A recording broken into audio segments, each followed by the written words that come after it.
Hello everybody, it's Steph and welcome to my channel. If you are watching this video, it's because you are an ascender and you are a person who overcomes your challenges in life. If you're new, please hit that subscribe button because I post videos daily, every single day, about spirituality, healing, and personal growth. If you're watching this in a web app or on the web, make sure you open this video in the app so you can subscribe. You do not want to miss out on my daily content. Now in this video, we are going to be discussing how to overcome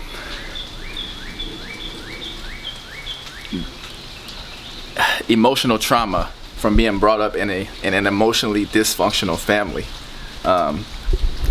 Many of us have suffered through this circumstance, much more of us than people would like to admit. It's a very difficult and hard and complex thing to discuss, and many of us have suffered through coming from a dysfunctional and emotionally dysfunctional family to many different degrees. You know, some of our traumas are much deeper than others, and that type of trauma, and this type of trauma can get as ugly as trauma can get.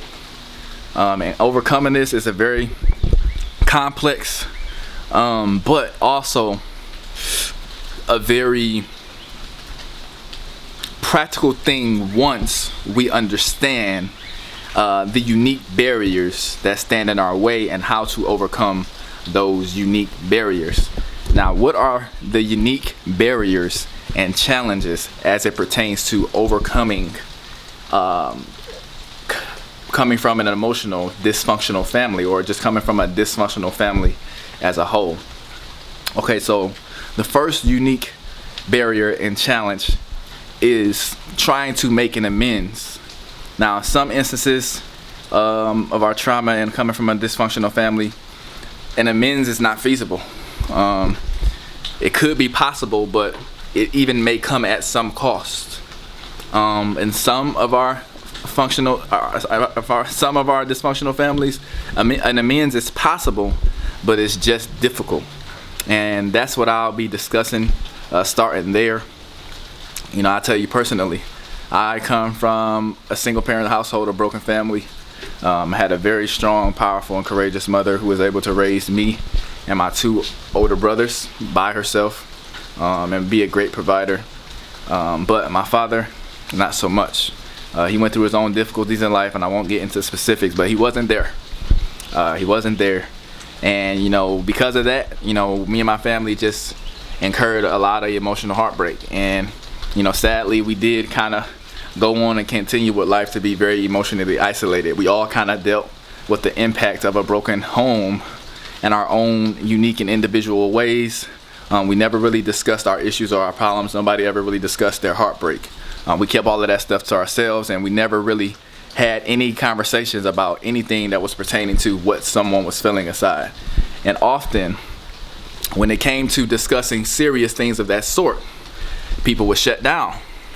And I'm pretty sure if you're a person who are trying to heal and would like to heal your family relationships, you've experienced that. Whether it's with your mother, your father, your brothers, siblings, cousins, whatever it might be.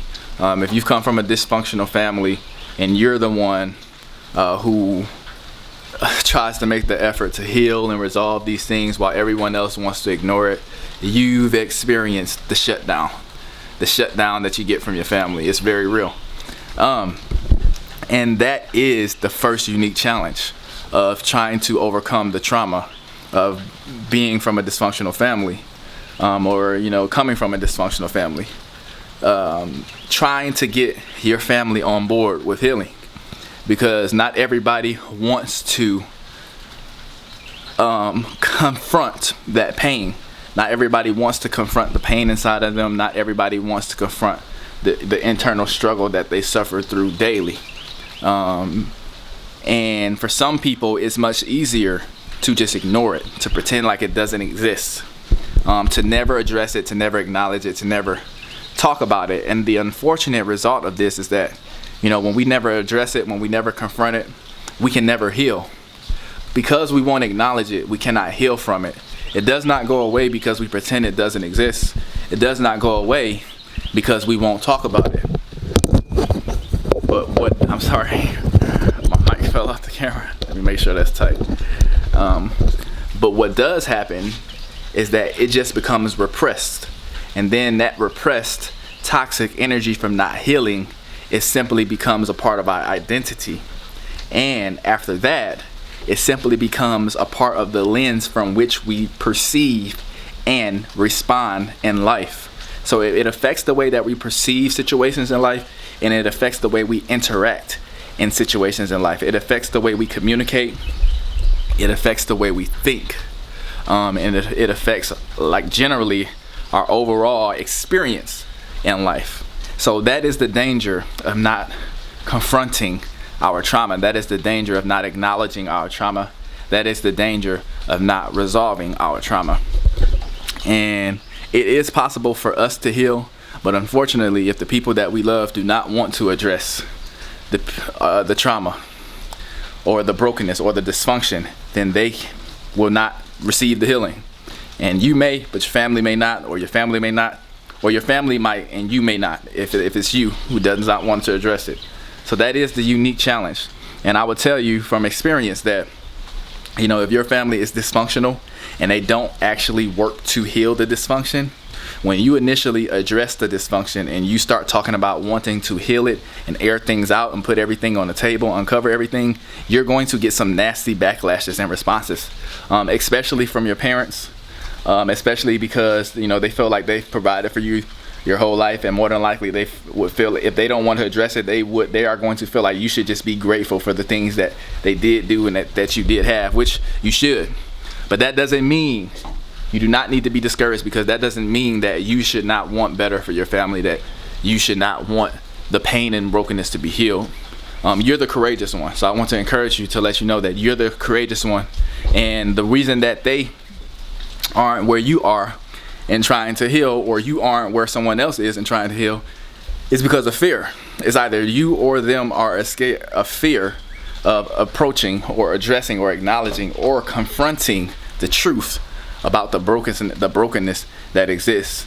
And that's the saddest thing, and that's the part that we have to get over. We have surpassed this point when we are living out the journey to heal our dysfunction, but that's the part that our family members have to get over, if they ever do want to experience healing, because you can't heal without confrontation. You can't rebuild without first tearing down the old. So now, I know for me, it took time. For me to kind of build that up with particular family members. I won't say specifically who, but it took time and it took a lot of confrontation. And the relationship was rocky for a couple of years. But I tell you what, after we got through that, when you put stuff out on the table, people are forced to consider. They may not want to acknowledge it now, they may reject it now, but you have planted a seed in their mind and you have put it on their mind.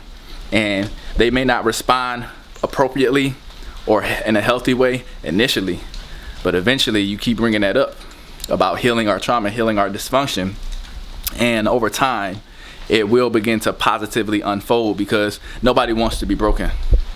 Nobody wants to be broken. Nobody wants to be dysfunctional inside, and nobody wants to be living through and suffering internal chaos inside their whole lives. And eventually you will begin to penetrate the heart of your loved one, and they will begin to open up over time. And how long it takes, it just all depends on the person. It could take a couple of weeks, or it could take 20 years, just at an extreme, but you just got to keep trying if it's worth that much to you. You just can't give up, just like any other goal. You just can't give up. And you got to do it out of spirit of love too. You got to express love too in the whole thing. And eventually you will inspire your family member. Now the second unique challenge of overcoming, being from a dysfunctional family, is that you have to forgive. That is the hardest thing to do, but it is a requirement. You have to forgive. And if not to say you have to forgive for the sake of people who have hurt you, because some stuff is simply, when it comes to justice, it's unforgivable. So just think of it as different types of forgiveness. Some forgiveness you give for people, for their sake. You forgive them their trespass, but some forgiveness you give for yourself. some forgiveness you give because it's what you need to do to achieve your wholeness. It's what you need to do to achieve your victory and to overcome the internal trauma that you are living through and battling inside of yourself each day. And it's important to distinguish those types of forgiveness. So understand, some people don't deserve the forgiveness where it's for them and to bring them back into glory. Some of the stuff that people do is unforgivable in that sense. But there's always a forgiveness that exists that you do it for you and not another person. You forgive them for yourself, because if you don't, toxic energy will continue to compromise your inner spiritual well-being. It will continue to compromise your happiness, your healing, your peace, your healthy expression of yourself and who you truly are beneath all of your trauma. It will repress who you truly are, and you will live through that trauma all the days of your life until you find healing, until you find peace, and until you bring wholeness to that void or to that damage. So it's important to recognize that in order to really overcome, you have to forgive. You have to forgive the trauma for yourself in order for you to move on, in order for you to become your greatest version, in order for you to heal, in order for you to really unleash genuine happiness and wholeness in your life, and for it not to repeat itself in your future generations, and for you not to carry over that toxic energy into your family and in your future generations to come. And that's the most important thing to understand. Once you have, and another thing I want to say about the first unique challenge is that, sometimes it comes to the point where you just have to accept that your family is who they are. And you shouldn't stress yourself or worry yourself or be depressed if your family is not willing to heal with you from the trauma, or to move on and conquer it with you. At that point, if that's not the case, you just need to accept your family for who they are and where they are, and still love them anyhow. And that's how you move on from that unique challenge in peace and wholeness, and move on to your next levels of healing without disruption. Acceptance, accepting them unconditionally, loving them unconditionally, and then moving on to forgive, so that you may free yourself, free your own mind, free your own heart and your own soul from the toxic energy that has held you bound and that's held you captive all your life. Alright guys, thank you for watching this video. Like I said, if you have watched this video, please subscribe. You do not want to miss my daily content. I am here for you to help you ascend as I ascend myself. I am a searcher, I am a seeker, I am a healer. Thank you for watching. Stay tuned for the next one. Peace.